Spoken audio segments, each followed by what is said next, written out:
ये सारी चीज़ें आपको ध्यान रखनी है जब आप एक यूएफएस को रिपेयर करेंगे। तो हमेशा यूएफएस का जो टारगेट होता है ना, यूएफएस को अगर हम जेई डीई सी का नाम तो आप लोगों ने सुना होगा, नहीं सुना?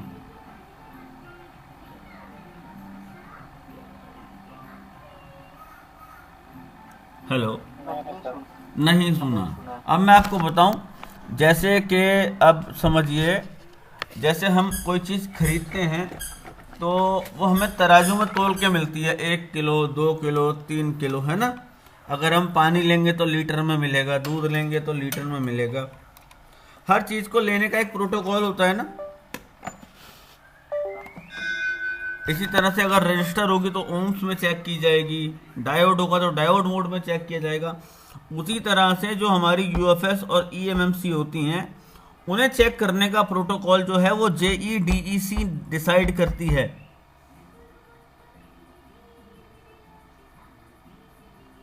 कौन डिसाइड करता है? JEDEC। हाँ, ये आपको ऑप्शन दिया हुआ है। अब आप F64 में देखेंगे, मैं दिखा देता हूँ आपको। तो ये छोटी छोटी बातें भी मैं आपकी क्लियर कर देता हूँ अभी।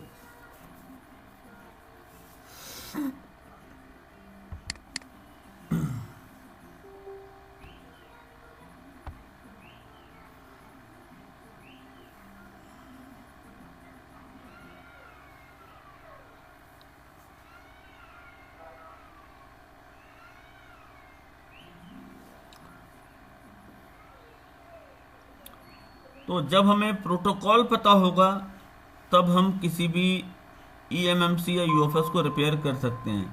If we didn't know the protocol then we do not do anything. तो यहाँ पे देखो नीचे लिखा हुआ जेईडीईसी, देख गया? आप जो भी ईएमएमसी कनेक्ट करेंगे, जो भी यूएफएस कनेक्ट करेंगे, उसका पूरा प्रोटोकॉल आपको ये प्रोवाइड करा के देगा यहाँ पे।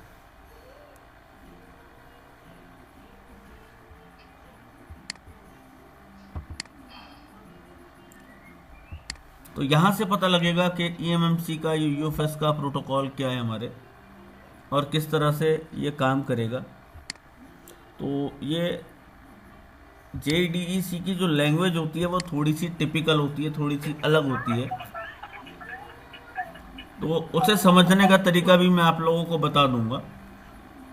बहुत इजी है किसी भी चीज़ को समझना, अगर बस विल पावर होनी चाहिए कि मुझे ये चीज़ करनी है, तो कोई भी चीज़ मुश्किल नहीं है।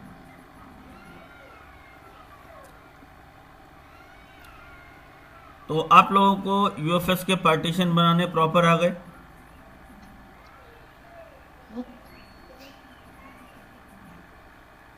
नंबर 1 पे चलेंगे। हाँ भाई। देखो अभी क्या है, यूएफएस रिपेयर करने का सिस्टम क्या है। आपको यूएफएस के लॉग्स रीड करने आ गए?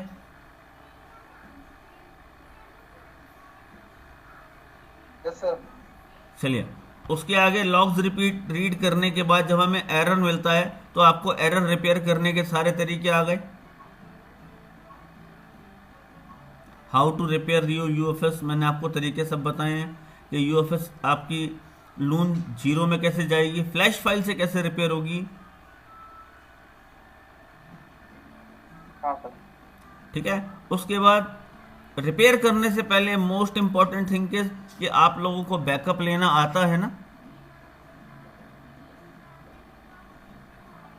ऐसा नहीं आता है मुझे सर। किसी का नहीं है, तुम्हारा क्लास दोबारा होगा इसके बाद।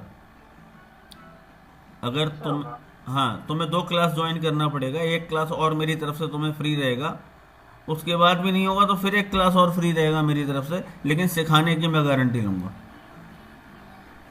वो रीड करना कैसे होता है सर वो? कोई बात नहीं, कल आप मुझे मॉर्निंग में कॉल कर लेना, एक ईएमएमसी या यूएफएस लगा के रखना, मैं आपको डायरेक्ट अल्ट्रा व्यूअर के थ्रू एक बार दिखा दूंगा कैसे रीड करते हैं। ओके। तो अभी क्या है कि बाकी लोगों से पूछ रहा हूँ, आप लोगों को इसका बैकअप रीड करना आ गया, पार्टीशंस में सिक्योरिटी लेना आ गया।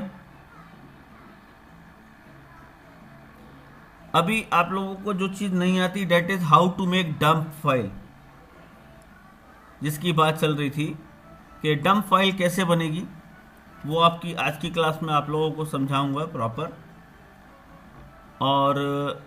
और जो छोटी मोटी चीज़ें रह गई हैं यूएफएस की, वो भी सब कुछ क्लियर करवाऊंगा। और यूएफएस चेंज करने का प्रोसीजर भी आपको मैं आज और कल में कंप्लीट करवा दूंगा, जिससे कि हम आगे और मूव ऑन कर सकें।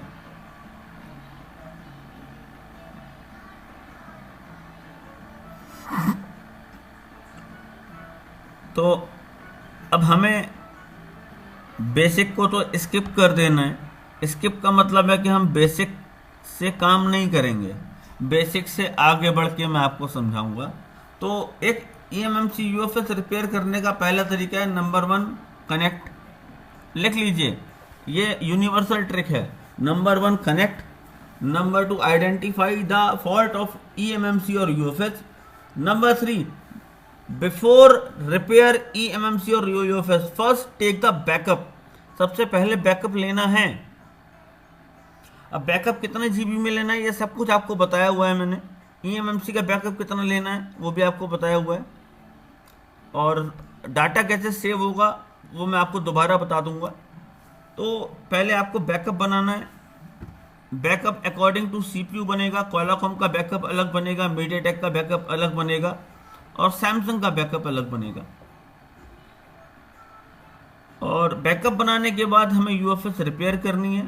यूएफएस के पार्टीशन भी इरेज कर, मतलब एक तो होता है कि हम फाइल के पार्टीशन इरेज कर रहे हैं, डेट मीन हम जीपीटी को इरेज कर रहे हैं। जीपीटी से भी आगे बढ़ जाए तो अगर हम लून भी इरेज कर देते हैं, जब हम लून 0 कर लेते हैं फिर हमें नई लून क्रिएट करनी पड़ती है ना।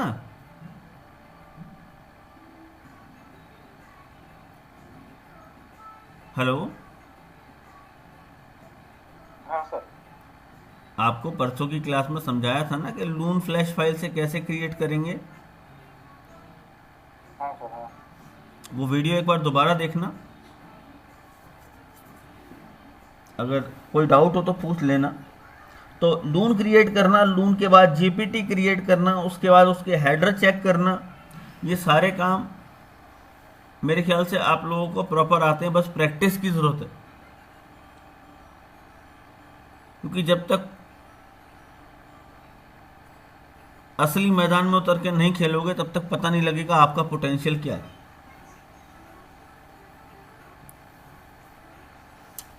तो अभी देखो मनोज लगे हुए हैं एक सेट में। अब उन्हें फाइल की ज़रूरत थी तो मैंने फाइल भी प्रोवाइड करवा दी आप लोगों के सामने। तो अगर आपको भी कोई इंजीनियरिंग रोम की ज़रूरत पड़ती है और नहीं मिलती है या पेड मिलती है तो आप मुझसे फ्री ऑफ कॉस्ट ले सकते हैं कभी भी। 1-2 फाइल को मैं कभी भी मना नहीं करता हूँ। महीने में अगर आप 1-2 फाइल ले लेंगे तो मेरा क्या चला जाएगा। हाँ, जिसका यूज़ ज़्यादा है तो वो आप प्रीमियम मेंबरशिप भी ले सकते हैं, जिससे क्या है कि वो मुझे आप लोग नहीं परेशान करोगे। डायरेक्ट आप लोग ग्रुप में आ जाओगे, डाटा वाले ग्रुप में आ जाओगे, सारा डाटा आप एक्सेस कर सकते हो। आपकी ईमेल आईडी पर डाटा एक्सेस करवा देंगे। तो वहाँ से क्या रहेगा कि आपका जो वर्किंग स्पेस है वो बढ़ जाएगा, वर्किंग पावर आप लोगों का बढ़ जाएगा, वर्किंग स्पेस आप लोगों का बढ़ जाएगा।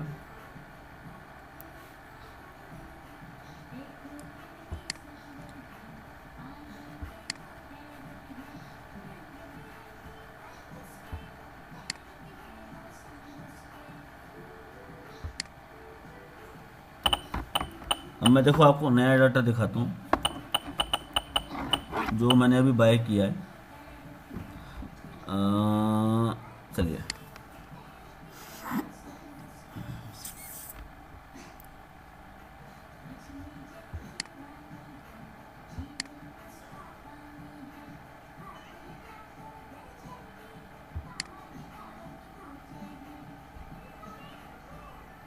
ये जो नॉक्स फाइल होती है, नॉक्स एमडीएम फाइल, ये क्या फाइल है? Knox file, MDM file.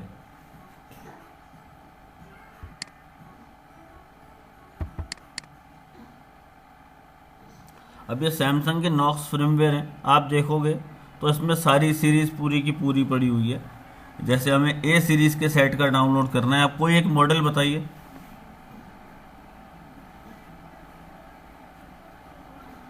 Samsung A14।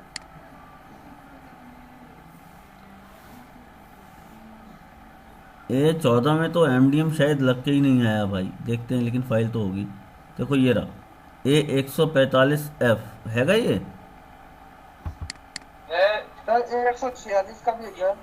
देखो इसका जो नॉक्स के हैं सारे वर्जन है, 1 2 3 4 5। A146 का भी होगा यार, देखते हैं अभी। हाँ 146B है।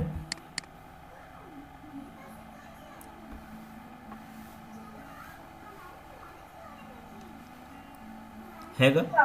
सर सी बाइनरी हैं? बाइनरी सी। बाइनरी सी है आपकी? जी सर। वो मैं क्रिएट करके अपलोड कर दूंगा फिर इसमें। Okay sir. वो एक्चुअली में अभी सारा इतना डाटा अपलोड करा हुआ है इसमें, है बहुत, 5 TB डाटा इसमें है अप्रोक्स। तो हर चीज़ जो है वो नहीं हो पाती ऑन डिमांड, फिर बाकी चीज़ें ऐड कर देते हैं।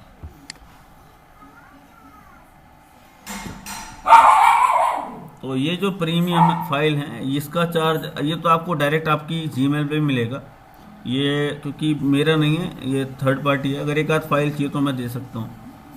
और इसमें जो चार्ज आएगा ये लाइफ टाइम रहता है इनका भी, ये 10,000 रुपये लेते हैं सारी नॉक्स फाइल। उन लोगों के लिए यूजफुल हैं जो जिनके पास रोज के 4-5 सेट आते हैं।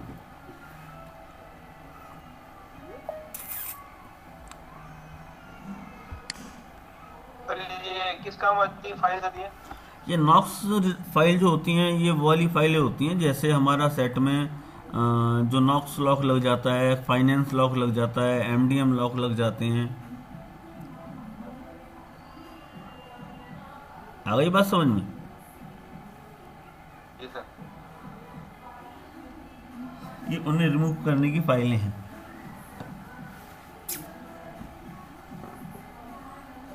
मैं गारंटी लेता हूं कि अभी भी पूरे जितने भी टीचर्स पढ़ाने वाले हैं, जितने भी इंस्टीट्यूट पढ़ाने वाले हैं ना, अगर उन पे इसका आधा डाटा निकल आए तो मैं अपना सारा डाटा सबको ऐसे गिफ्ट कर दूंगा।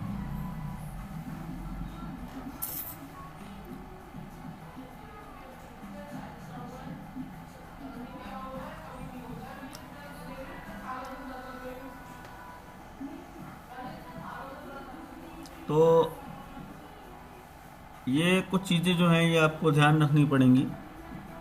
और बाकी